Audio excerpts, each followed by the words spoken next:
We got breaking 49ers news. It relates to Christian McCaffrey as we roll down Lombard Street. Perfect. They're going to rename it Lombardi Street.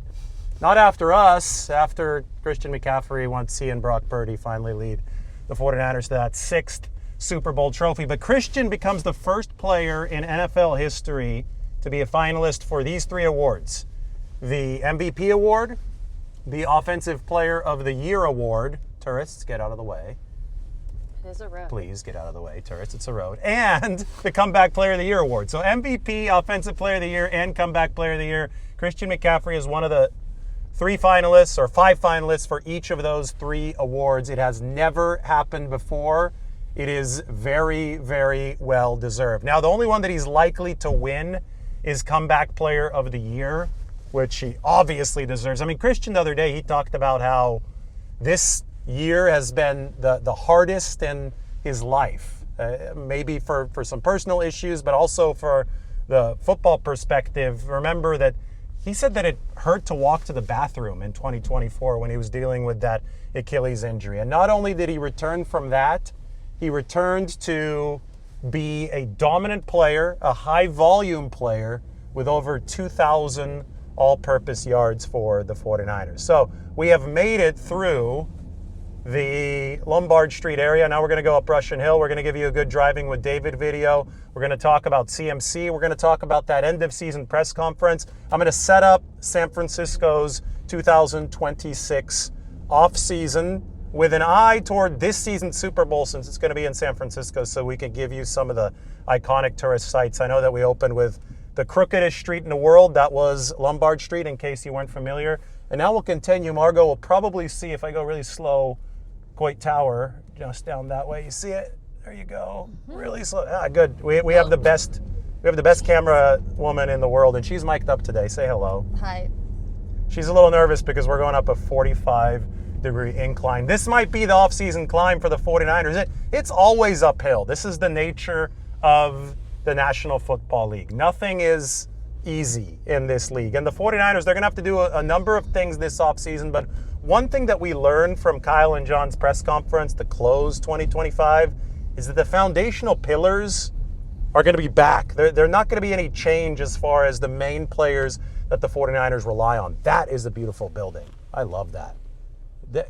We could talk about the construction of a beautiful roster. That is a beautiful structure. I know that I used the San Francisco skyline as a metaphor earlier this year, that maybe that building could be our next metaphor. But speaking, that building's got pillars. The 49ers have foundational pillars. It's Brock Purdy at quarterback, Christian McCaffrey himself at running back. It is George Kittle at tight end, Nick Bosa at defensive end, Trent Williams at left tackle, Fred Warner at linebacker, and Diamondo Lenore in the secondary. Even though they saw cracks in all those foundational pillars due to injuries this year, that's steep down that way. It's not going to be a steep downhill ride for the 49ers. We're not going that way. We're turning right. But even though the 49ers saw some cracks in those foundational pillars this year, they kept the structure upright. And that is what has kept John Lynch and Kyle Shanahan as optimistic as ever moving into the second year of this big build process in 2026. And you'll notice that the one position where the 49ers do not have you'll notice that the one position where the 49ers do not have a foundational pillar in place is the wide receiver position. And that's because Brandon Ayuk defected from the team at wide receiver. And that whole situation is ugly, and nobody really knows why Brandon Ayuk defected. It doesn't seem rational. It has reached a dead end, as I'm about to reach here with Brandon Ayuk. But I've intentionally come up to this dead end so I can give you guys a nice view of downtown. We're at the top of Russian Hill now, and we're going to have to throw it into reverse in just a second. But maybe we could sit here for like 30 seconds or so talking about the receiver position, where San Francisco doesn't have one of its foundational pillars because they paid Ayuk to be a foundational pillar, but he's obviously MIA for the 49ers. And they're at a spot right now as a football team where they have to figure out that wide receiver position. This is the first time ever we're doing Driving with David in reverse as we make the U-turn here out of Russian Hill. Put it in reverse, Terry. Terry's putting it in reverse right now. That's a fireworks joke. I love that. But the 49ers had 3 catches for 24 combined yards at the receiver position in the final loss to Seattle. It's obviously not good enough. Now, Tim Kawakami is writing about potentially trading for Justin Jefferson. I don't think that's likely because Justin Jefferson would, A, even if he is available, cost a whole lot.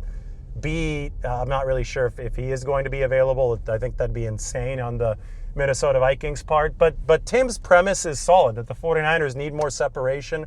They rank number 24 there this year. Let's take a look over at Pack Heights. It's another nice view. See, from the top of Russian Hill, you could see everything. Pack Heights that way, and then straight ahead is the top of Nob Hill, where we're going to be rolling to right now. But, you rank so low in separation. You were unable to create any space. You lacked team speed.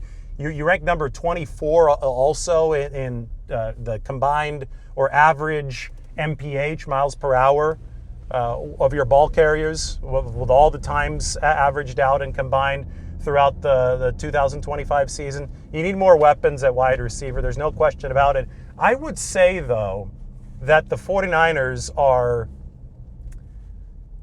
okay at that position without a complete A-lister. This guy doesn't know what he's doing. You go ahead, man. You're on a cable car track, so you don't have a stop sign.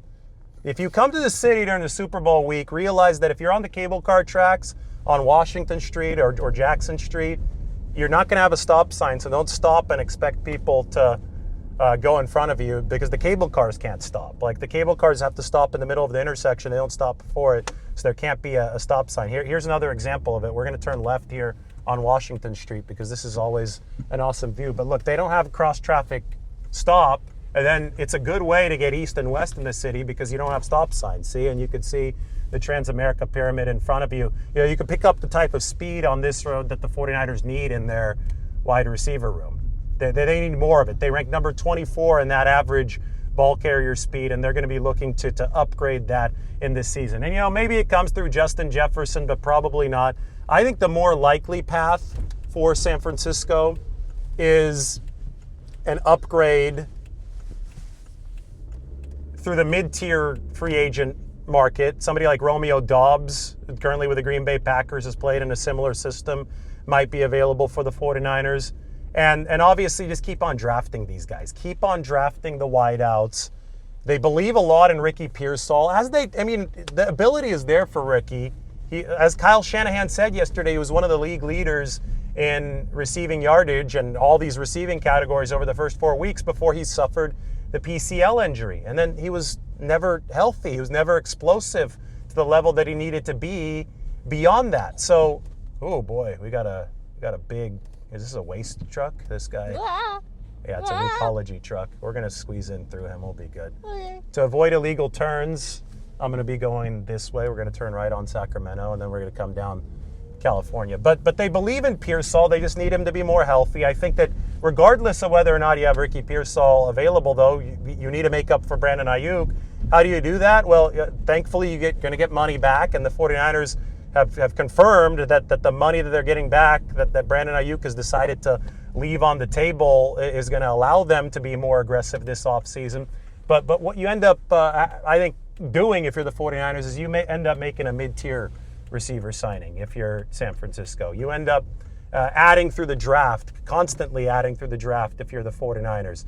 And there's the back of Grace Cathedral.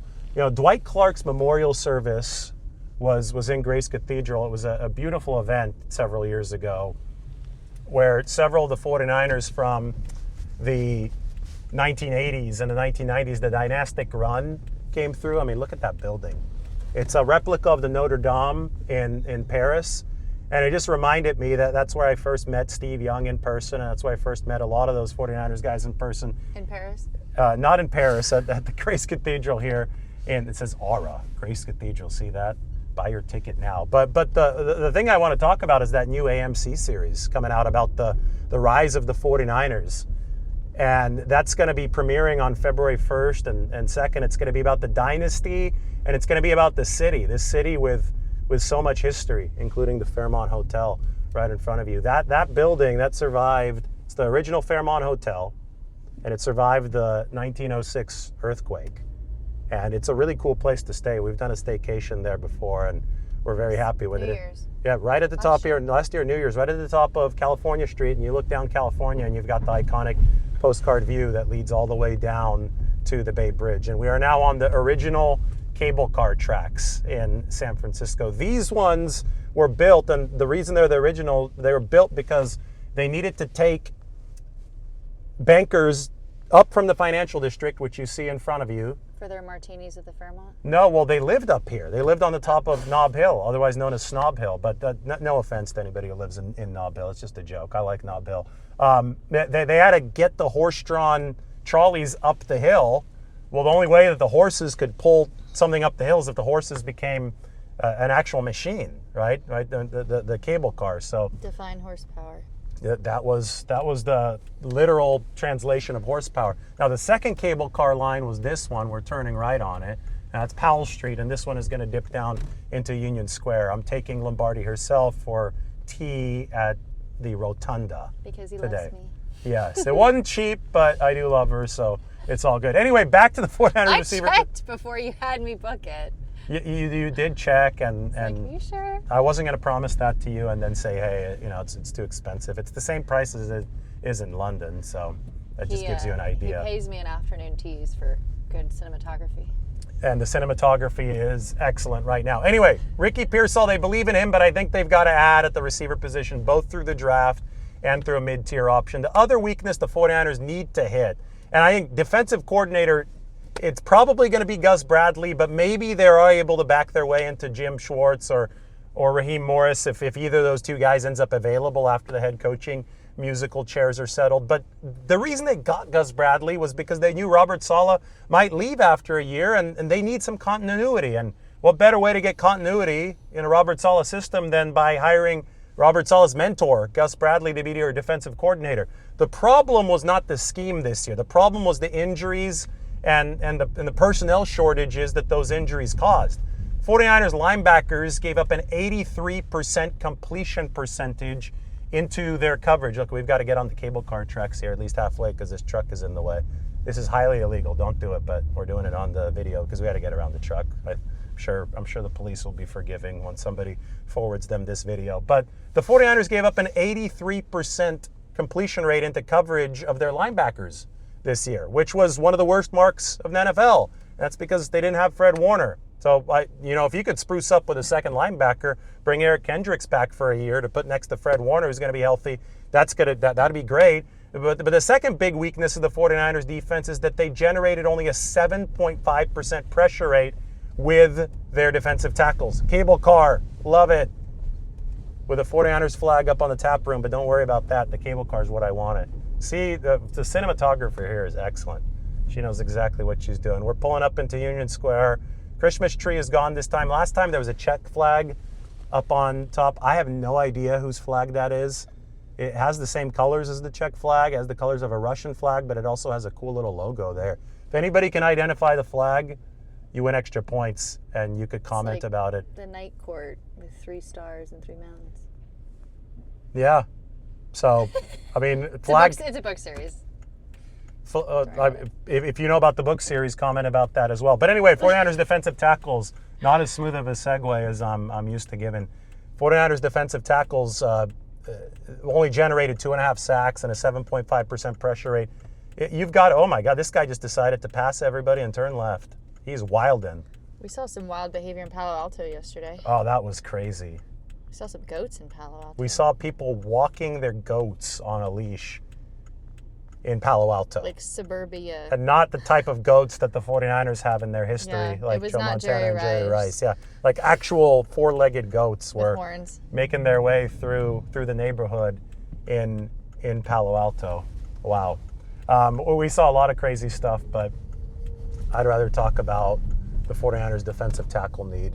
This is by the way, there's the Salesforce Tower. We don't like the architecture of that building for obvious reasons. But there's also, we're going to be going to the right to Neiman Marcus up there, Margot, if you want to grab it right there. Needless markups, as it's known, but also has the rotunda at the top with the expensive tea. So we got to keep you happy.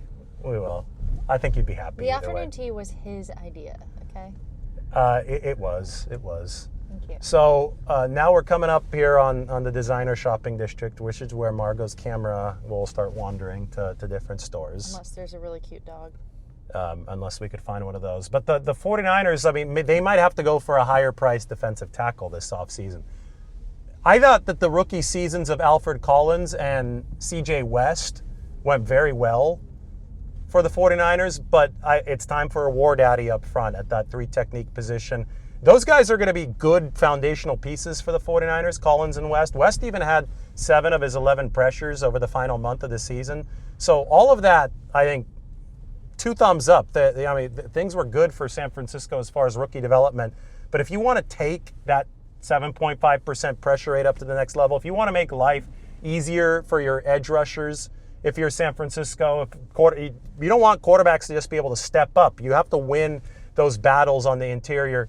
Tim Ryan said it best on KMBR the other day. The 49ers need a war daddy up front, a defensive tackle. And you've got more money to spend than you had in the past. You're in year 2 of the building cycle.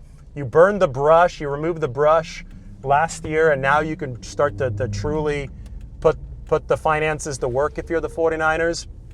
Go out and get someone that can really make the entire defensive line better. And I think they're actually fine at defensive end once Nick Bosa comes back. I think they'll probably keep Bryce Huff maybe on an amended deal. But there's a reason why he looked a whole lot better when Bosa and Yetur Gross-Matos were both around.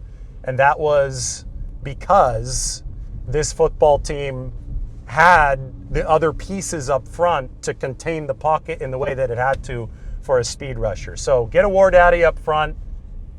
Go hard into 2026. By the way, I asked Kyle about this yesterday. Eddie Pinheiro, Thomas Morstead, and John Weeks, the kicking battery, the special teams battery, they want all those guys back. They're going to try to get all of those guys back. And I think they're going to be in really, really excellent position if they can do that to maintain good special teams. And then the trick is staying healthy with those foundational pillars to make a beautiful roster like the drive that we just had through downtown San Francisco. It's going to be year 2 of that building process. And again, at the center of everything will be the man that we open this up with, Christian McCaffrey, finalist for MVP, Offensive Player of the Year, and Comeback Player of the Year. And the 49ers are very, very thankful for that. See you guys soon.